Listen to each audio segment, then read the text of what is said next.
Hello guys, welcome back to my channel. সকালবেলা ঘুম থেকে উঠতে বেশ অনেকটাই লেট হয়ে গেছিল, আজকে প্রায় 9:30 মতন বেজে গেছিল। তাই ছটফট করে ঘর গুছিয়ে স্নান সেরে নিচে গিয়ে দেখি মা রান্না করছে ইলিশ মাছ। আর তার ফাঁকে আমি ভাবলাম সকলের জন্য তাহলে একটু লস্যি বানানো যাক। আমি খুবই সিম্পল ভাবে লস্যি তৈরি করি, নুন, মিষ্টি আর রোজ ওয়াটার দিই। বাট আজকে অ্যাক্সিডেন্টালি রোজ ওয়াটারটা এত বেশি পড়ে গেছিল, আমি নিজে সামলাতে পারিনি আর প্রচন্ড ভয় লেগে গেছিল, কারণ একটু যদি বেশি অতিরিক্ত বেশি হয়ে গেলে না জিনিসটা পুরো নষ্ট হবে।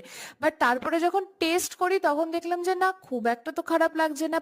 পুরো আমুলের প্যাকেজড যে লস্যি তৈরি হয়, মানে বিক্রি হয় দোকানে, ডিট্টো সেরকম খেতে লাগছিল। তোমরা একবার ট্রাই করো, এরকম ভাবে ফেল হবে না। তারপরে গ্লাসেতে সার্ভ করে দিলাম, দেন সবাইকে দিলাম, সবাই খেয়েও বললো বেশ ভালোই লাগছে। আমারও খেয়ে বেশ ভালোই লাগছিল, একটুও বেশি লাগছিল না। স্মেলটা অ্যাকচুয়ালি রোজ ওয়াটারের গন্ধ না খুব কড়া হয়, অতিরিক্ত বেশি হয়ে গেলে